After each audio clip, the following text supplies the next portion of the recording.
नमस्कार दोस्तों, आप सबका फिर से स्वागत है एक और रोमांचक और मज़ेदार कहानी में।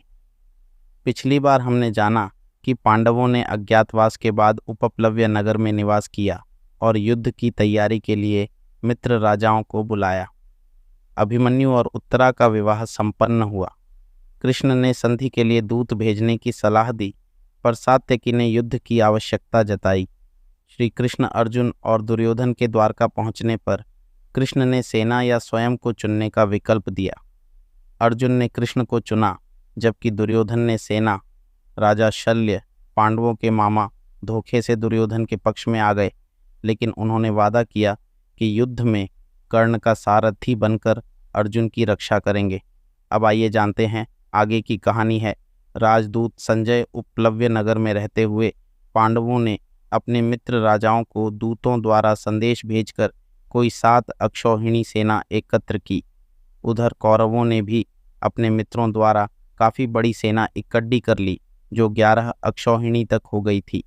पांचाल नरेश के पुरोहित, जो युधिष्ठिर की ओर से राजदूत बनकर हस्तिनापुर गए थे, नियत समय पर धृतराष्ट्र की राजसभा में पहुँचे। यथाविधि कुशल समाचार पूछने के बाद पांडवों की ओर से संधि का प्रस्ताव करते हुए वह बोले, युधिष्ठिर का विचार है कि युद्ध से संसार का नाश ही होगा और इसी कारण वे युद्ध से घृणा करते हैं। वे लड़ना नहीं चाहते, इसलिए न्याय तथा पहले के समझौते के अनुसार यह उचित होगा कि आप उनका हिस्सा देने की कृपा करें, इसमें विलंब न कीजिए। यह सुनकर विवेकशील और महारथी भीष्म बोले, यही न्यायोचित है कि उन्हें उनका राज्य वापस दे दिया जाए। भीष्म की बात कर्ण को अप्रिय लगी। वह बड़े क्रोध के साथ भीष्म की बात काटकर दूत की ओर देखता हुआ बोला, 13वां बरस पूरा होने से पहले ही उन्होंने प्रतिज्ञा भंग करके अपने आप को प्रकट कर दिया है, इसलिए शर्त के अनुसार उनको फिर से 12 बरस के लिए वनवास भोगना पड़ेगा। कर्ण के इस प्रकार बीच में उनकी बात काटकर बोलने से भीष्म को बड़ा क्रोध आया। वह बोले, राधापुत्र, तुम बेकार की बातें कर रहे हो। यदि हम युधिष्ठिर के दूत के कहे अनुसार संधि नहीं करेंगे तो निश्चय ही युद्ध छिड़ जाएगा और उसमें दुर्योधन आदि सबको पराजित होकर मृत्यु के मुंह में जाना पड़ेगा। भीष्म की बातों से सभा में खलबली मचते देखकर धृतराष्ट्र बोले, सारे संसार की भलाई को ध्यान में रखकर मैंने यह निश्चय किया है कि अपनी तरफ से संजय को दूत बनाकर पांडवों के पास भेजा जाए।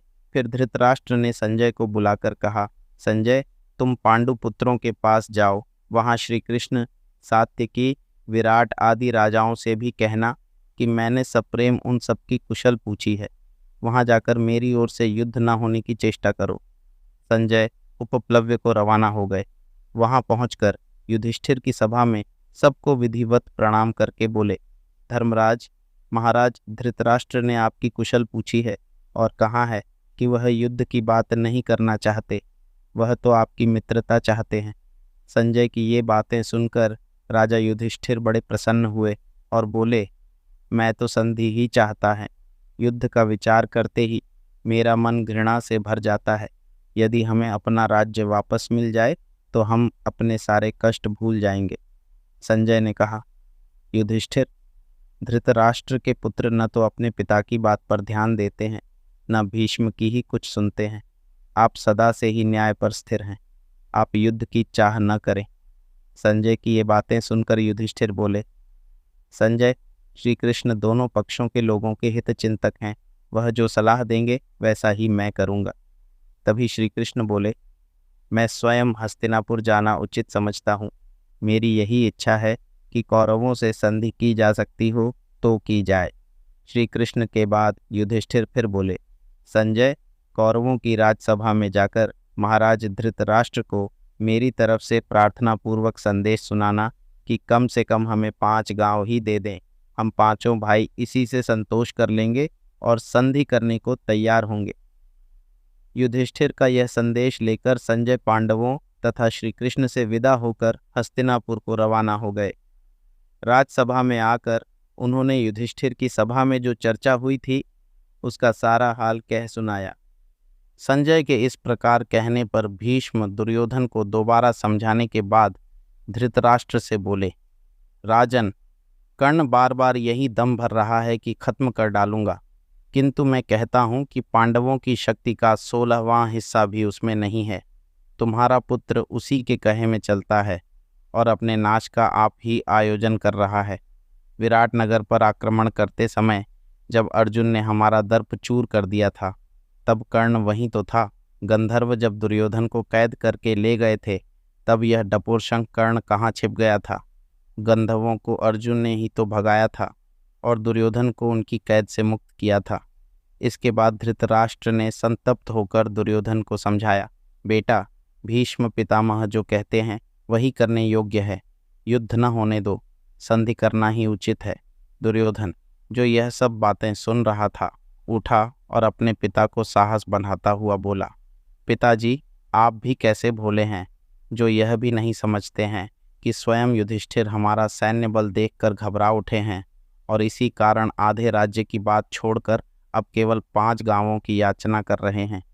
क्या उनकी इस 5 गांव वाली मांग से यह सिद्ध नहीं होता है कि हमारी 11 अक्षौहिणी सेना देखकर युधिष्ठिर के मन में भय उत्पन्न हो गया है? इतने पर भी आपको हमारी विजय के बारे में संदेह हो रहा है। यह बड़े आश्चर्य की बात है। धृतराष्ट्र ने समझाते हुए कहा, बेटा, जब 5 गांव देने से ही युद्ध टलता है तो बाज आओ युद्ध से। तुम्हारे पास तो फिर भी पूरा का पूरा राज्य रह जाता है। अब हठ न करो। लेकिन इस उपदेश से दुर्योधन चिढ़ गया और बोला, मैं तो सुई की नोक के बराबर भूमि भी पांडवों को नहीं देना चाहता हूँ। आपकी जो इच्छा हो करो, अब इसका फैसला युद्ध भूमि में ही होगा। यह कहता कहता दुर्योधन उठ खड़ा हुआ और बाहर चला आया। सभा में खलबली मच गई और इस गड़बड़ी में सभा भंग हो गई। इधर संजय के उपप्लव्य से रवाना हो जाने के बाद युधिष्ठिर श्री कृष्ण से बोले, वासुदेव, संजय तो महाराज धृतराष्ट्र के मानो दूसरे प्राण हैं। उनकी बातों से मुझे महाराज के मन की बात स्पष्ट रूप से मालूम हो गई है। मैंने तो कहला भेजा है कि मैं तो केवल 5 गांवों से ही संतोष कर लूँगा, किंतु ऐसा लगता है कि वे दुष्ट इतना भी देने को तैयार नहीं होंगे। इस बारे में अब आप ही सलाह दे सकते हैं। युधिष्ठिर की बातें सुनकर श्री कृष्ण ने कहा, युधिष्ठिर, मैंने भी एक बार स्वयं हस्तिनापुर जाने का इरादा कर लिया है। तुम लोगों के स्वत्वों को युद्ध से बचाने की चेष्टा करूंगा। यदि मैं सफल हुआ तो इससे सारे संसार का कल्याण होगा। युधिष्ठिर ने कहा, श्री कृष्ण, मुझे लगता है कि आप वहां न जाएं। दुर्योधन का कोई ठिकाना नहीं है कि वह कब क्या कर बैठे। मुझे भय है कि कहीं वह आप पर ही प्रहार न कर दे। श्री कृष्ण बोले, धर्मपुत्र, मैं दुर्योधन से भली भांति परिचित हूँ, फिर भी हमें प्रयत्न करना ही चाहिए। किसी के यह कहने की गुंजाइश ही मैं नहीं रखना चाहता कि मुझे शांति स्थापित करने का जो प्रयास करना चाहिए था वह नहीं किया, इसलिए मेरा तो जाना ही ठीक होगा। इतना कहकर श्री कृष्ण हस्तिनापुर के लिए विदा हुए। अगली कहानी है शांति दूत। श्री कृष्ण शांति की बातचीत करने के उद्देश्य से श्री कृष्ण हस्तिनापुर गए। उनके साथ सात्यकी भी गए थे। रास्ते में कुशस्थल नामक स्थान में वह एक रात विश्राम करने के लिए ठहरे। हस्तिनापुर में जब यह खबर पहुंची कि श्री कृष्ण पांडवों की ओर से दूत बनकर संधि चर्चा के लिए आ रहे हैं, तो धृतराष्ट्र ने आज्ञा दी कि नगर को खूब सजाया जाए। पुरवासियों ने द्वारिकाधीश के स्वागत की धूमधाम से तैयारियां की। दुःशासन का भवन दुर्योधन के भवन से अधिक ऊंचा और सुंदर था, इसलिए धृतराष्ट्र ने आज्ञा दी कि उसी भवन में श्री कृष्ण को ठहराने का प्रबंध किया जाए। श्री कृष्ण हस्तिनापुर पहुंच गए। पहले श्री कृष्ण धृतराष्ट्र के भवन में गए, फिर धृतराष्ट्र से विदा लेकर वह विदुर के भवन में गए। कुंती वहीं कृष्ण की प्रतीक्षा में बैठी थीं। श्री कृष्ण को देखते ही उन्हें अपने पुत्रों का स्मरण हो आया। श्री कृष्ण ने उन्हें मीठे वचनों से सांत्वना दी और उनसे विदा लेकर दुर्योधन के भवन में गए। दुर्योधन ने श्री कृष्ण का शानदार स्वागत किया और उचित आदर सत्कार करके भोजन का न्योता दिया। श्री कृष्ण ने कहा, राजन, जिस उद्देश्य को लेकर मैं यहाँ आया हूँ वह पूरा हो जाए तब मुझे भोजन का न्योता देना उचित होगा। यह कहकर वे विदुर के यहाँ चले गए और वहाँ भोजन करके विश्राम किया।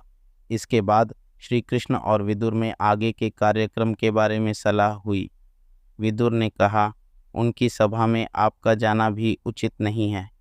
दुर्योधनादि के स्वभाव से जो भी परिचित थे, उनका भी यही कहना था कि वे लोग कोई न कोई कुचक्र रचकर श्री कृष्ण के प्राणों तक को हानि पहुंचाने की चेष्टा करेंगे। विदुर की बातें ध्यान से सुनने के बाद श्री कृष्ण बोले, मेरे प्राणों की चिंता आप न करें। दूसरे दिन सवेरे दुर्योधन और शकुनी ने आकर श्री कृष्ण से कहा, महाराज धृतराष्ट्र आपकी प्रतीक्षा कर रहे हैं। इस पर विदुर को साथ लेकर श्री कृष्ण धृतराष्ट्र के भवन में गए। वासुदेव के सभा में प्रविष्ट होते ही सभी सभासद उठ खड़े हुए। श्री कृष्ण ने बड़ों को विधिवत नमस्कार किया और आसन पर बैठे। राजदूत एवं संभ्रांत अतिथि सा उनका सत्कार किया गया। इसके बाद श्री कृष्ण उठे और पांडवों की मांग सभा के सामने रखी। फिर वह धृतराष्ट्र की ओर देखकर बोले, राजन, पांडव शांति प्रिय हैं, परंतु साथ ही यह भी समझ लीजिए कि वे युद्ध के लिए भी तैयार हैं। पांडव आपको पिता स्वरूप मानते हैं। ऐसा उपाय करें जिससे आप भाग्यशाली बने। यह सुनकर धृतराष्ट्र ने कहा, सभासदों, मैं भी वही चाहता हूँ जो श्री कृष्ण को प्रिय है। इस पर श्री कृष्ण दुर्योधन से बोले, मैं इतना ही कहना चाहता हूँ कि पांडवों को आधा राज्य लौटा दो और उनके साथ संधि कर लो। यदि यह बात स्वीकृत हो गई तो स्वयं पांडव तुम्हें युवराज और धृतराष्ट्र को महाराज के रूप में सहर्ष स्वीकार कर लेंगे। भीष्म और द्रोण ने भी दुर्योधन को बहुत समझाया, फिर भी दुर्योधन ने अपना हठ नहीं छोड़ा। वह श्री कृष्ण का प्रस्ताव स्वीकार करने पर राजी न हुआ। धृतराष्ट्र ने दोबारा पुत्र से आग्रह किया कि श्री कृष्ण का प्रस्ताव मान ले, नहीं तो कुल का सर्वनाश हो जाएगा। दुर्योधन ने अपने आप को निर्दोष सिद्ध करने की जो चेष्टा की थी, उससे श्री कृष्ण को हंसी आ गई। तभी श्री कृष्ण ने दुर्योधन को उन सब अत्याचारों का विस्तार से स्मरण दिलाया जो उसने पांडवों पर किए थे। भीष्म, द्रोण आदि प्रमुख वृद्धों ने भी श्री कृष्ण के इस वक्तव्य का समर्थन किया। यह देखकर दूह शासन क्रुद्ध हो उठा और दुर्योधन से बोला, भाई, मालूम होता है ये लोग आपको कैद करके कहीं पांडवों के हवाले न कर दें, इसलिए चलिए यहाँ से निकल चलें। इस पर दुर्योधन उठा और अपने भाइयों के साथ सभा से बाहर चला गया। इसी बीच धृतराष्ट्र ने विदुर से कहा, तुम जरा गांधारी को सभा में ले आओ। उसकी समझ बहुत स्पष्ट है और वह दूर की सोच सकती है। हो सकता है उसकी बातें दुर्योधन मान ले। यह सुनकर विदुर ने सेवकों को आज्ञा देकर गांधारी को बुला लाने को भेजा। गांधारी भी सभा में आई और धृतराष्ट्र ने दुर्योधन को भी सभा में फिर से बुलाया। दुर्योधन सभा में लौट आया। क्रोध के कारण उसकी आंखें लाल हो रही थीं। गांधारी ने भी उसे कई तरह से समझाया, परंतु दुर्योधन ये बातें मानने वाला कब था। अपनी माँ को भी उसने मना कर दिया और दोबारा सभा से निकलकर चला गया। बाहर जाकर दुर्योधन ने अपने साथियों के साथ मिलकर एक षड्यंत्र रचा और राजदूत श्री कृष्ण को पकड़ने का प्रयत्न किया। श्री कृष्ण ने तो पहले ही से इन बातों की कल्पना कर ली थी। दुर्योधन की यह चेष्टा देखकर वह हंस पड़े। श्री कृष्ण उठे। सात्यकी और विदुर उनके दोनों ओर हो गए। सब सभासदों से विधिवत आज्ञा ली। सभा से चलकर सीधे कुंती के पास पहुँचे और उनको सभा का सारा उनको सभा हाल कह सुनाया। कुंती बोली, हे कृष्ण, अब तुम ही मेरे पुत्रों के रक्षक हो। श्री कृष्ण रथ पर आरूढ़ होकर उपप्लव्य की ओर तेजी से रवाना हो गए। युद्ध अब अनिवार्य हो गया था। श्री कृष्ण के हस्तिनापुर से लौटते ही शांति स्थापना की जो थोड़ी बहुत आशा थी, वह भी लुप्त हो गई। कुंती को जब पता चला कि कुलनाशी युद्ध छिड़ेगा ही, तो वह बहुत व्याकुल हो गई। चिंता के कारण आकुल हो रही कुंती अपने पुत्रों की सुरक्षा का विचार करती हुई गंगा के किनारे पहुंची, जहां कर्ण रोज संध्या वंदन किया करता था। मध्याह्न के बाद कर्ण का जप पूरा हुआ तो उसे यह जानकर असीम आश्चर्य हुआ कि महाराज पांडु की पत्नी और पांडवों की माता कुंती ही उसका उत्तरीय सिर पर लिए खड़ी हैं। कर्ण ने शिष्टतापूर्वक अभिवादन करके कहा, आज्ञा दीजिए, मैं आपकी क्या सेवा करूं?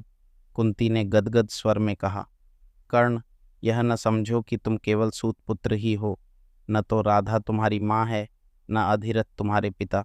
तुमको जानना चाहिए कि राजकुमारी प्रथा की कोख से तुम उत्पन्न हुए हो। तुम सूर्य के अंश हो। थोड़ा सुस्ताने के बाद वह फिर बोली, बेटा, दुर्योधन के पक्ष में होकर तुम अपने भाइयों से ही शत्रुता कर रहे हो। धृतराष्ट्र के लड़कों के आश्रित रहना तुम्हारे लिए अपमान की बात है। तुम अर्जुन के साथ मिल जाओ, वीरता से लड़ो और राज्य प्राप्त करो। वे भी तुम्हारे अधीन रहेंगे और तुम उनसे घिरे हुए प्रकाशमान होोगे। कर्ण माता कुंती का यह अनुरोध सुनकर बोला, माँ, यदि इस समय मैं दुर्योधन का साथ छोड़कर पांडवों की तरफ चला गया तो लोग मुझे ही कायर कहेंगे। अब जब युद्ध होना निश्चित हो गया है तो मैं उनको मझधार में कैसे छोड़ जाऊं? यह तुम्हारी कैसी सलाह है? आज मेरा कर्तव्य यही है कि मैं पांडवों के विरुद्ध सारी शक्ति लगाकर लहूं। मैं तुमसे असत्य क्यों बोलूं?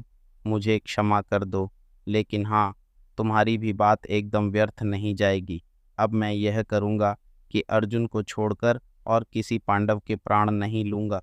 या तो अर्जुन इस युद्ध में काम आएगा या मैं, दोनों में से एक को तो मरना ही पड़ेगा। शेष चारों पांडव मुझे चाहे कितना भी तंग करें, मैं उनको नहीं मारूंगा।